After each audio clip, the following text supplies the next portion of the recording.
Betul. Kang, saya sempat baca di media online bahwa Kang Agun melalui pimpinannya Kang Agun ini bisa menyulap lahan nganggur atau kosong ini menjadi perkebunan jahe nih. Nah, awal mulanya Ya. ceritanya seperti apa Kang? Kalau bisa di-sharing kepada Tribuners. Oh ya.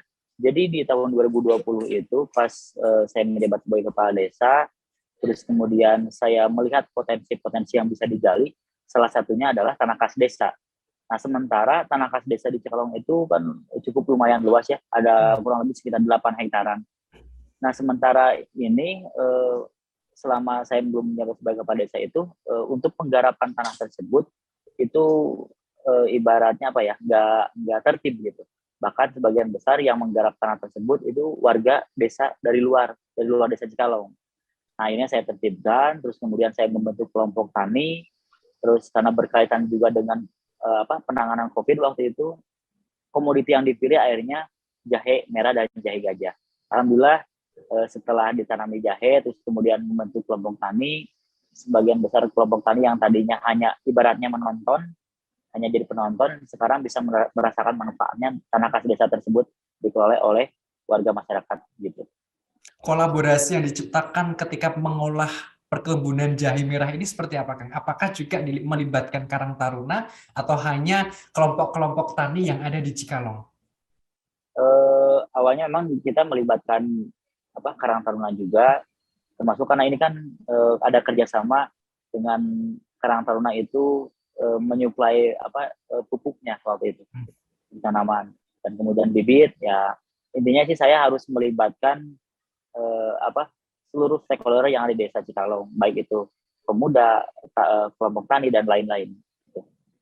Sampai sekarang pengolahan dari perkebunan jahe merah ini masih dikelola oleh kelompok tani ya, Kang? Atau gimana? Masih, ya masih. Berarti nanti keuntungannya masuk ke kas desa dan juga ke kelompok tani juga? Ya betul seperti itu.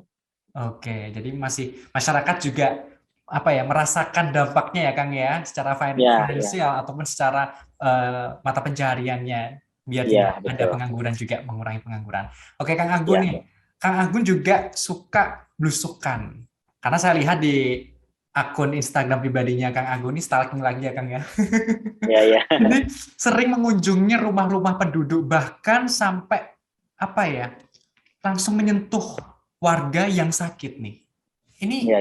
boleh bisa diceritain kepada Tribuners bagaimana waktunya ataupun kapan yang harus dilakukan Kang Agun ketika belusukan seperti itu. Ini bahasanya belusukan Ya, ya Kang ya. ya betul belusukan ya. Ya, jadi gini pas waktu dulu awal-awal saya menjabat, saya punya punya janji terhadap diri saya pribadi. Oke.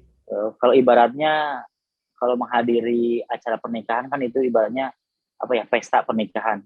Oke. Tapi masyarakat akan lebih responsif terhadap pejabat atau sekelas kepala desa ketika ada yang meninggal atau yang sakit ibaratnya gitu. Ya Oke. akhirnya saya setiap warga yang meninggal atau warga yang sakit berdasarkan laporan dari warga masyarakat langsung secara pribadi ke saya atau melalui RT RW, saya selalu menyempatkan waktu untuk berkunjung ke rumahnya untuk mengucapkan semangat atau dan yang lain gitu.